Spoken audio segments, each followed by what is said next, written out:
Irmãos, abra sua Bíblia no livro de Ruth, capítulo 2. Queremos dar continuidade à exposição do livro de Ruth. E eu gostaria de fazer essa leitura com você do capítulo todo.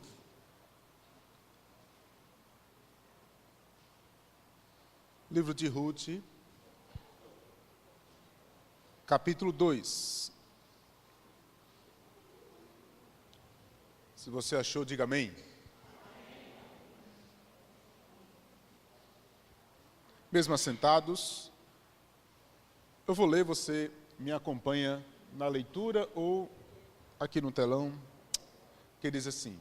Livro de Ruth, capítulo 2, a partir do verso 1, diz: Tinha Noemi um parente de seu marido, senhor de muitos bens, da família de Elimeleque, o qual se chamava Boaz. Ruth, a moabita, disse a Noemi: Deixa-me ir ao campo e apanharei espigas atrás daquele que me favorecer. Ela disse: Vai, filha minha. Ela se foi, chegou ao campo e apanhava após os secadores. Por casualidade, entrou na parte que pertencia a Boaz, o qual era da família de Elimeleque. Eis que Boaz veio de Belém e disse aos secadores: O Senhor seja convosco. Respondeu-lhes eles: O Senhor te abençoe. Depois perguntou Boaz ao seu servo encarregado dos secadores: De quem é esta moça?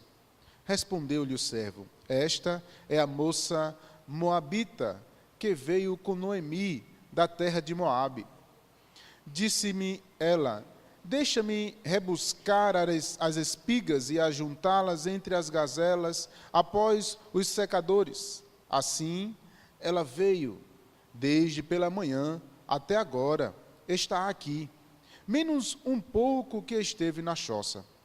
Então disse Boaz a Ruth: Ouve, filha minha, não vás colher em outro campo, nem tampouco passes daqui, porém aqui ficarás com as minhas servas. Estarás atenta ao campo que cegarem, e irás após elas. Não dei ordem aos servos que te toquem. Quando tiveres sede, vai às vasilhas e bebe do que os servos tirarem. Então ela, inclinando-se, rosto em terra, lhe disse: Como é que me favoreces e fazes casos de mim, sendo eu estrangeira? Respondeu Boaz e lhe disse: Bem me contaram tudo quanto fizestes à tua sogra, depois da morte de teu marido, e como deixastes a teu pai e a tua mãe, e a terra onde nascestes, e viestes para um povo que dantes não conhecia. O Senhor retribua o teu feito, e seja cumprida a tua recompensa do Senhor, Deus de Israel, sob cujas asas viestes buscar refúgio. Disse ela: Tu me favoreces muito, Senhor meu, pois me consolastes e falastes ao coração de tua serva, não sendo eu nem ainda como uma das tuas escravas.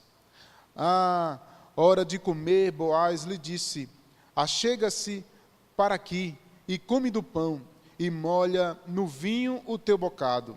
Ela se assentou ao lado dos secadores, e ele lhe deu grãos toscados de cereais, e ela comeu e se fartou, e ainda sobejou. Levantou-se ela para rebuscar. Boaz deu ordem aos seus servos, dizendo: Até entre as gavelas deixai-a colher, e não a censureis. Tirai também os molhos, algumas espigas, e deixai-as para que as apanhe, e não a repreendais. Esteve ela apanhando naquele campo até a tarde, debulhou e o que apanhara, e foi quase até uma efa de cevada. Tomou-a e veio à cidade, e viu sua sogra o que havia apanhado, também o que lhe sobejara.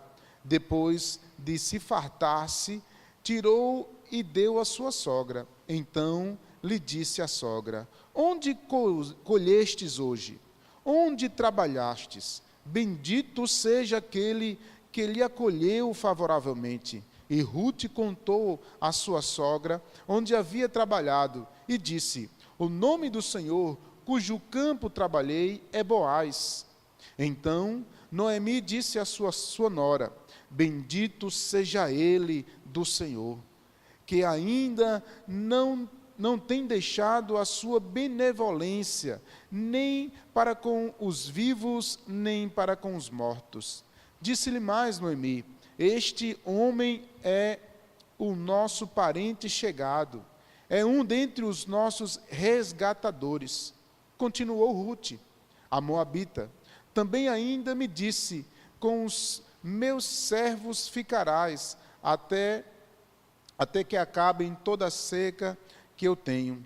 Disse Noemi à sua nora: Rute, bom será, minha filha, que saias com as servas dele, para que noutro campo não te molestem. Assim passou ela à companhia das servas de Boaz, para colher, até que a seca da cevada e do trigo se acabou, e ficou com a sua sogra. Vamos orar? Deus, em nome de Jesus, quero, Senhor, neste momento te pedir que a tua palavra, Senhor, possa, ó Senhor, ser aplicada nas nossas vidas. Que o teu Espírito Santo possa iluminar as nossas mentes, tanto, ó Deus, a mim que estou ministrando, quanto aos teus filhos que estão a ouvir a tua palavra, que eles possam recolher a tua palavra, ó Deus, acolhê-la no seu coração e ser aplicada a cada um aqui para a glória do teu nome. Nós cremos e nós confiamos no Senhor, em nome de Jesus. Amém? Pergunta assim ao teu irmão: você confia em Deus?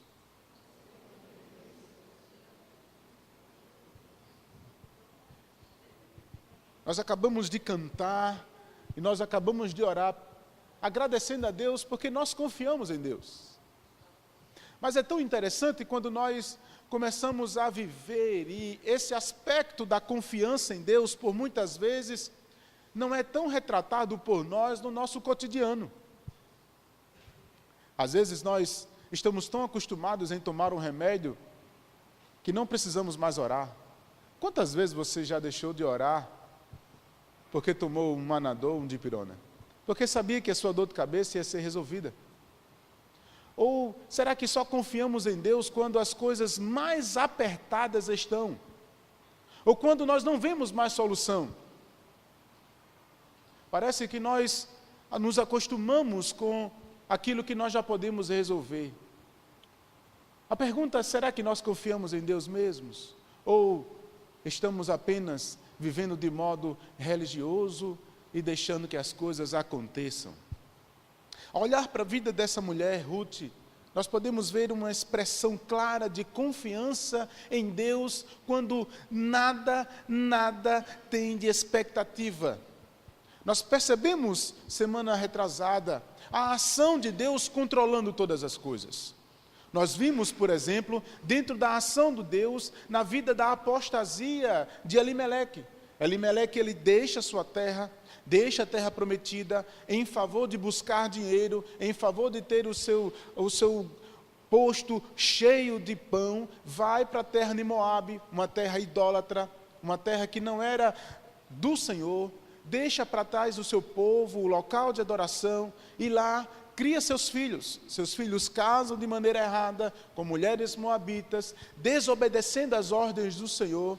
E mesmo assim, dentro dessa ação, Deus tem a sua providência. Em meio a uma apostasia, Deus faz uma mulher se converter.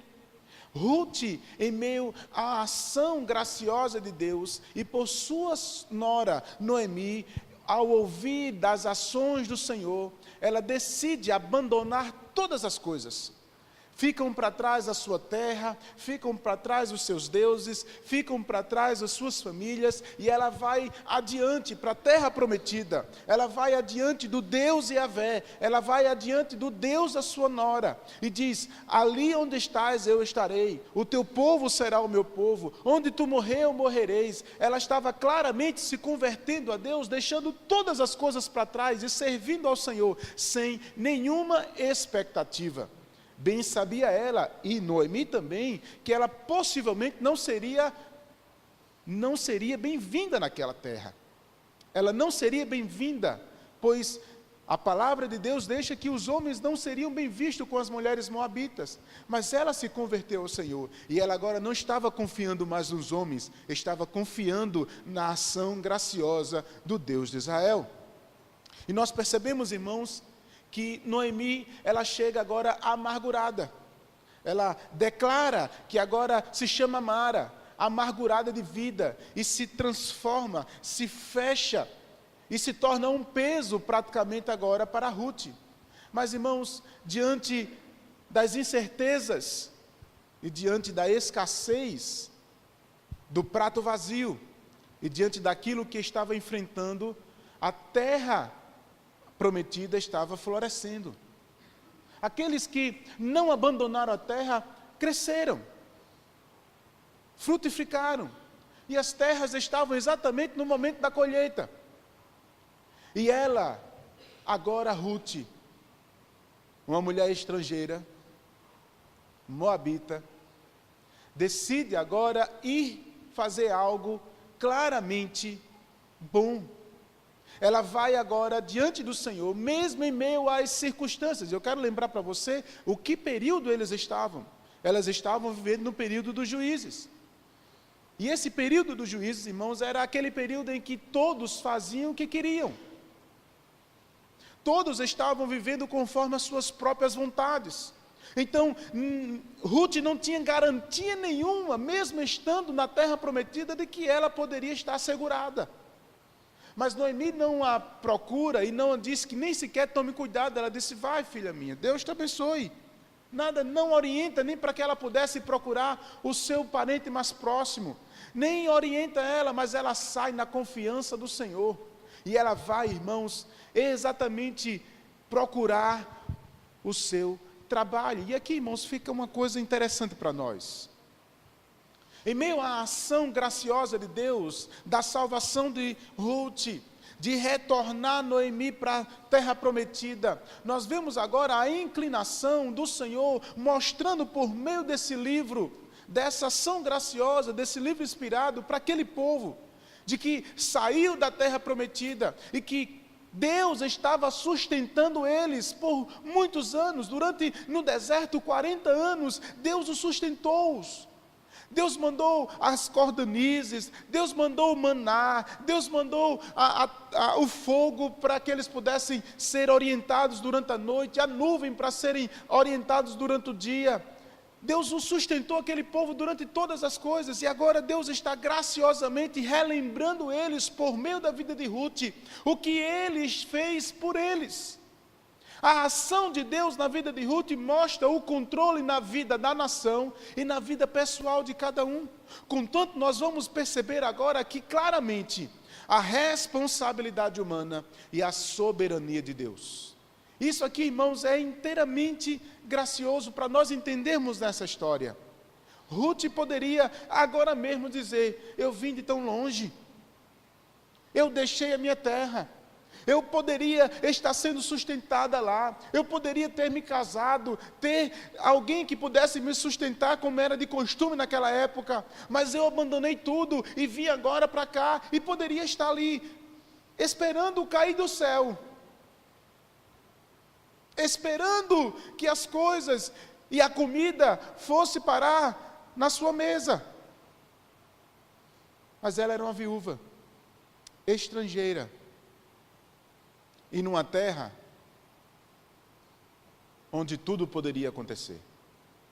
E mesmo assim, ela tem uma atitude, ela tem a decisão de sair do seu estado de acomodação e ir trabalhar, de ir em frente e de confiar, como ela diz em suas palavras, eu vou, como diz aqui no versículo 2, deixa-me ir ao campo e apanhar espigas atrás daquele que me favorecer.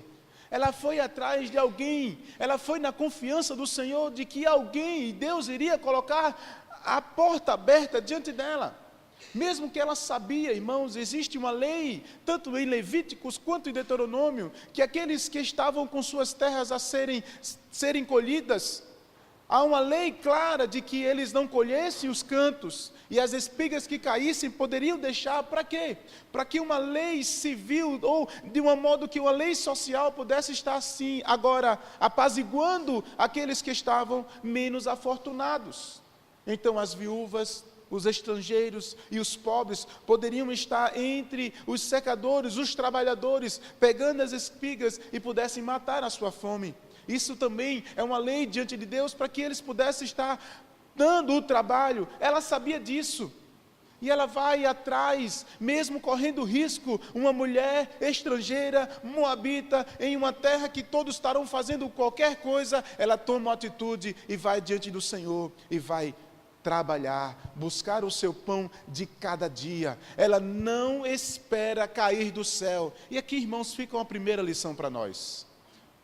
Diga ao teu irmão assim, olha, não espere o pão cair do céu. Trabalhe. O trabalho, irmãos, dignifica o homem. O trabalho, irmãos, é uma ação do próprio Deus. O próprio Deus colocou isso desde a criação. Quando Ele formou o Éden, colocou o homem para cuidar do jardim. O trabalho, irmãos, está dignificando o homem. Apesar que a queda fez com que esse trabalho, que deveria ser prazeroso, se tornou penoso, mas mesmo assim, é com o suor do rosto, é com o trabalho que dignifica. Irmãos, e nós vemos aqui claramente este homem, na verdade esta mulher, tomando uma atitude diante de todas aquelas ações contrárias. Ela crê no Deus, ela confia no Deus dela agora, mesmo numa terra estrangeira, mesmo ela não conhecendo todas as instâncias de Deus, nem conhecendo a lei por completo, mas ela toma uma atitude e diz, eu vou trabalhar, e ela vai. E como é bom, irmãos, ter essa ação que dignifica o homem. E eu quero dizer para você que muitas vezes, alguns jovens dizem assim, mas eu não trabalho. Você trabalha. Se você estuda, faça melhor. Aquelas mulheres que dizem que não trabalha, você trabalha. Se você cuida do seu lar, faça do seu melhor. Você, homem, trabalhe, faça o seu melhor, pois é isso que dignifica o homem. De maneira, irmãos, que nós percebemos a ação de Deus em todas as instâncias. Todos nós trabalhamos. Todos nós temos as nossas responsabilidades. Nós não podemos esperar as coisas caírem do céu. Nós podemos sim fazer. E Deus, a ação de Deus é aquele que vai conduzir-nos em nossas decisões. Nós decidimos ir. E em meio a essa ação, Deus vai nos levando. Como nós percebemos essa palavra aqui, que ocasionalmente Ruth para exatamente aonde? Na terra de Boaz. Um homem de Deus, um homem rico, um homem gracioso, um homem que tipifica até mesmo agora apontando para Cristo, um homem que recebe o estrangeiro, um homem que recebe ela. Dessa mesma forma, nós podemos perceber que Deus usa exatamente tanto ela com sua atitude de trabalhar, quanto aquele que é rico na atitude de ajudar. E nós temos que prestar atenção nessas coisas. Quando nós vemos, por exemplo, no Novo Testamento, Deus diz para nós, trabalhe, não furte, trabalhe e ainda trabalhar para ajudar. Deus tem colocado talentos em nossas mãos, Deus tem colocado forças em nossas mãos, Deus tem feito, irmãos, para que nós possamos, não só para nós, mas também para acudir, para ajudar e para fazer. Deus tem colocado em nossas vidas todas essas instâncias, mas perceba, irmãos, um detalhe aqui, Deus conduziu aquela mulher em sua decisão, em sua responsabilidade, dentro da ação soberana de Deus, ir trabalhar nas terras de Boaz. E isso é gracioso. Isso é você ver Deus conduzindo a nossa história.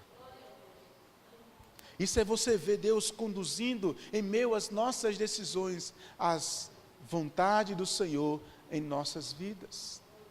Boaz, irmãos, ele conhece aquela mulher.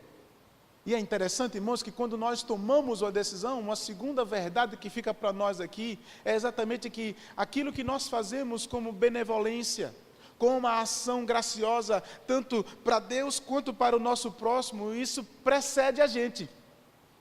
Isso vai adiante. E as pessoas ficam sabendo. Quando você percebe, Boaz aqui pergunta aos seus encarregados: quem é esta moça? E ele diz: é a moabita, aquela que veio com Noemi. E quando Boaz vai conversar com ela, ele diz: eu já conheço a tua história. Eu sei do que você fez. Eu sei a decisão que você, deixando seu pai, deixando sua família e vindo para uma terra estranha. Por muitas vezes, irmãos, nós temos a ideia de que as nossas atitudes com os nossos familiares, com os vizinhos, com os outros, as coisas não se propagam. Eu falei aqui uma vez, eu fui lá do outro lado do mundo, e quando chego lá tem alguém que me conhece. Disse, misericórdia, eu não posso nem me esconder, do outro lado do mundo. Disse, como assim? Tinha ouvido falar ao meu respeito. Do mesmo jeito, irmãos, é com a sua vida. Não se engane, você pode tentar se esconder, mas Deus conhece todas as coisas, e Ele faz com que a nossa história seja propagada. Agora, qual é a tua fama? Como as pessoas estão te vendo? Como alguém temente a Deus? Como alguém disposto a trabalhar? Como alguém que é servo do Senhor? Ou como alguém indisposto, preguiçoso, amargurado? Qual é a tua fama? O que precede você? Será que você já parou para pensar nisso? Como as pessoas te enxergam? Como é que o povo te vê? Engana-se você e eu, se você pensar que os vizinhos não te conhecem, que as pessoas não te veem, que aquilo que você faz de bom ou de ruim, não corre por aí. Boaz já tinha ouvido falar do que ela tinha decidido lá em Moabe. E quando ele chega e se apresenta, ela percebe que ele já conhece a história. Então, perceba comigo a ação de Deus nesse início desse capítulo. Primeiro, nós vamos perceber a confiança de Deus, a confiança de Ruth em Deus, a disposição dessa confiança de sair do estado de inércia, de sair do estado de acomodação e ir buscar, de ir atrás, e a condução de Deus. Você vê claramente Deus conduzindo ela em sua decisão, em sua responsabilidade, para um local apropriado, conduzido por Deus, para que ela pudesse ser protegida, guardada, e a sua necessidade fosse suprida. Isso é a ação graciosa de Deus. Você percebe, irmãos, que as atitudes dela precedem ela. E isso faz, irmãos, com que a nossa vida, com que a nossa história seja conhecida por aí. Todas essas coisas, irmãos, nos chamam a atenção para perceber que Deus está conduzindo a história desta mulher, desta família. Mas uma coisa me chama mais atenção, irmãos, é que em meio a toda a ação graciosa de Deus, ela poderia ser egoísta. Ela poderia voltar para casa e dizer nada a Noemi. Noemi ficou em casa. Noemi ficou amargurada. Talvez eu possa estar dizendo assim, pastor, ela era idosa, mais velha, não tinha tanto vigor. Mas você já percebeu que as pessoas amarguradas de vida nos fazem pessoas também amarguradas?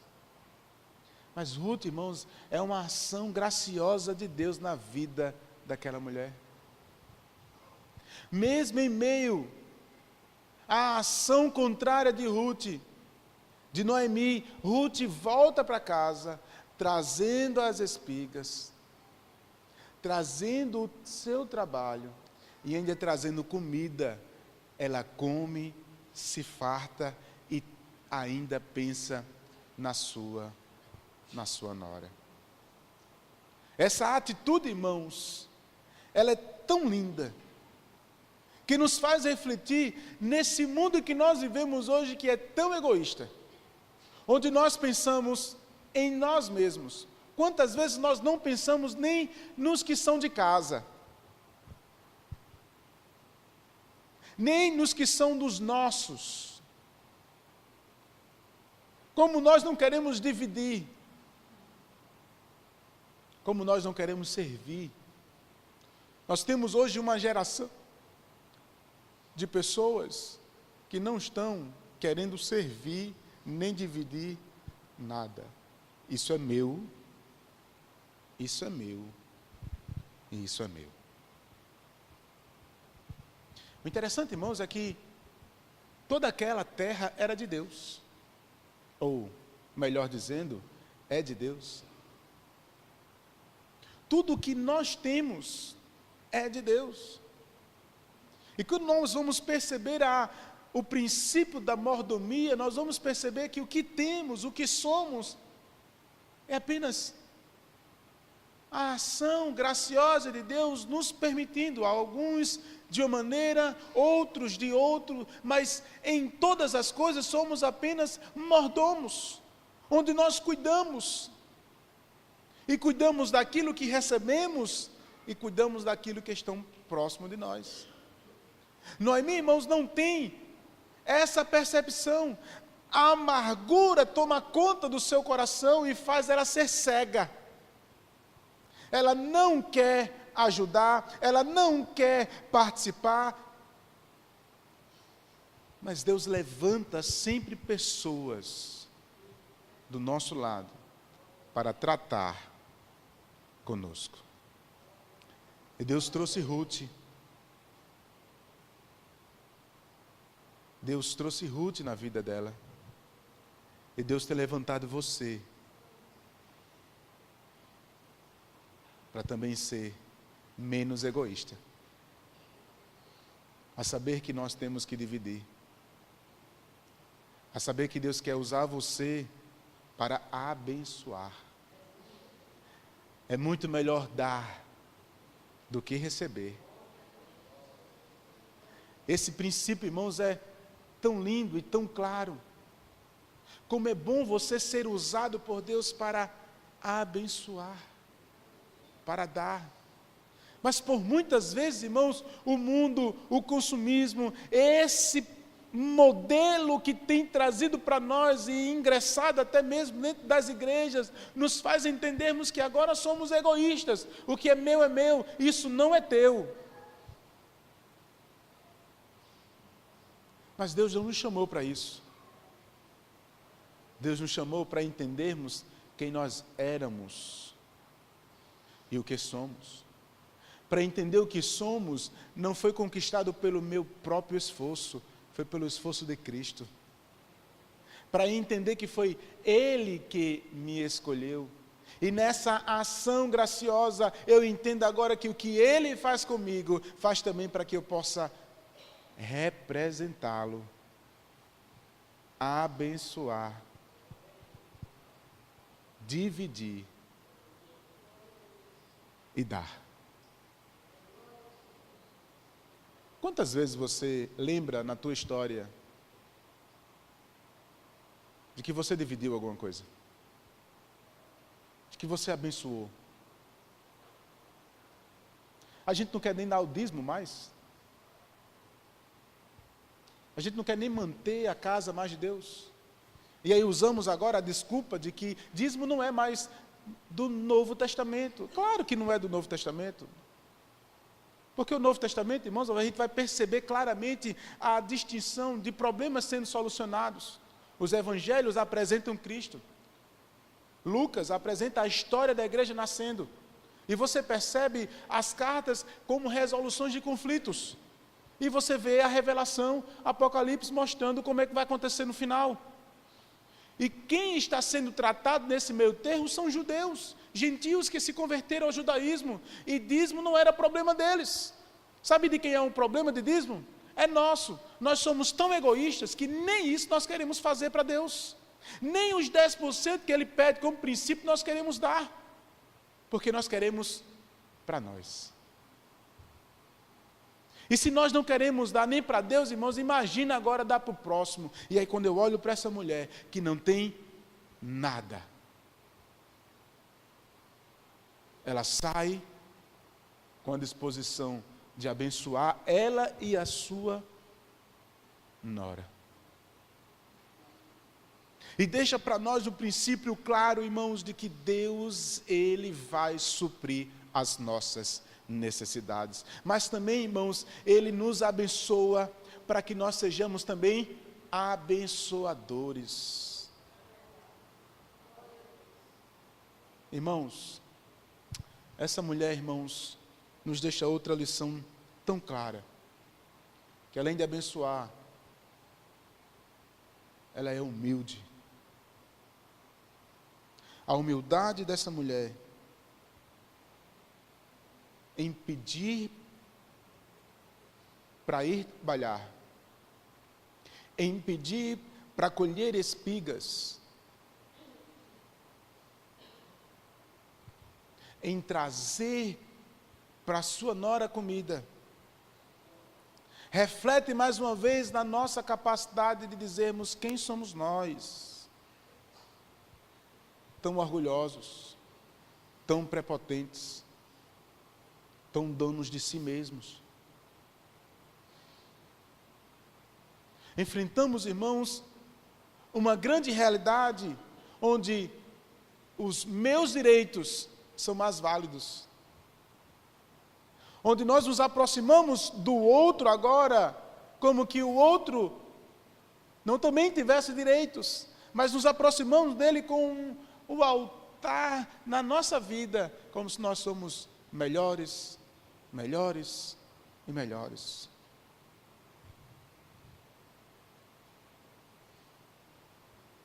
A soberba precede a queda.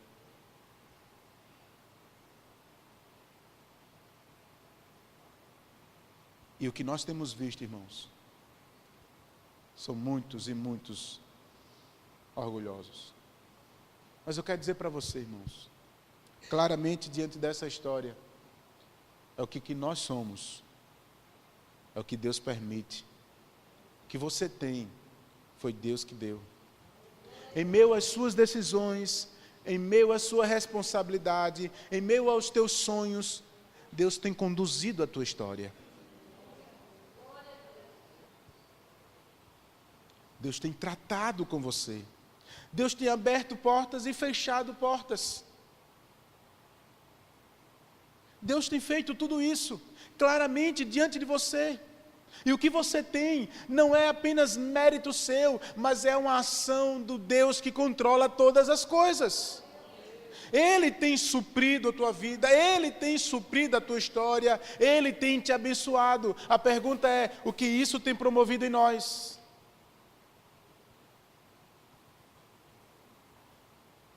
Gratidão ou orgulho?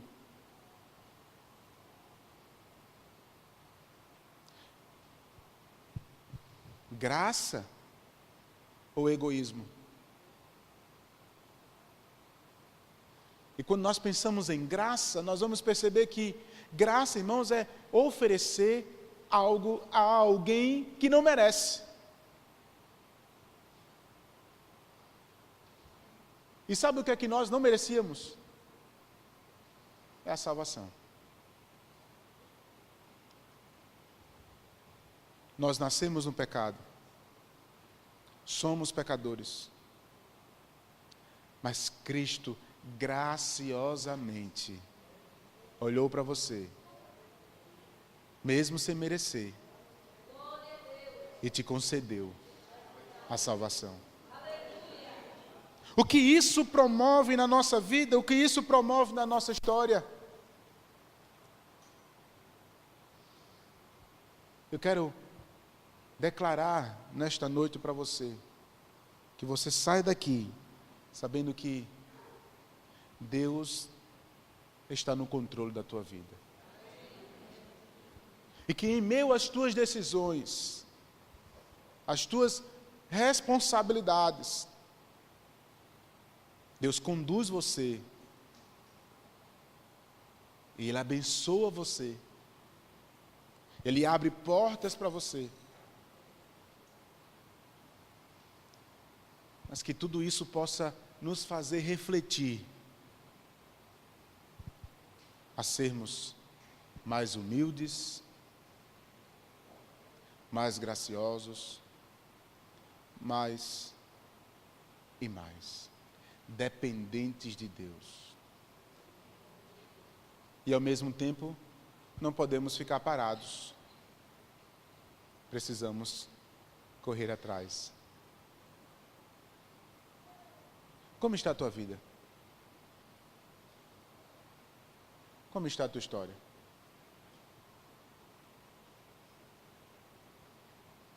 Será que você tem realmente se esforçado ou tem esperado cair do céu? Ou se você se já conquistou, será que isso tem promovido ações que precedem a tua história, ao ponto das pessoas conhecerem você, não pelo aspecto orgulhoso, mas pelo aspecto de que você é uma pessoa de Deus? Será que nós temos sido fiéis a Deus? Toda essa história, irmãos, em meio a tanta turbulência, faz aquele povo refletir na ação de Deus, na vida e na história deles. Ruth deixa uma lição clara para aquela nação, de lembrarem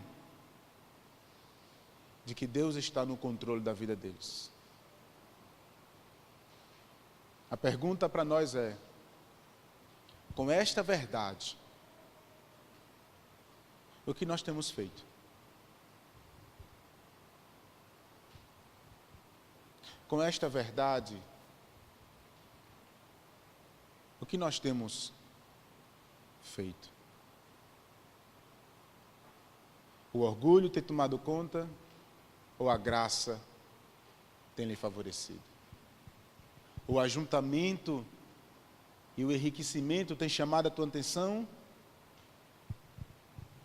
Ou a ação de sustento de Deus e a graça e a gratidão pelo suprido de todas as necessidades tem suprido o teu coração?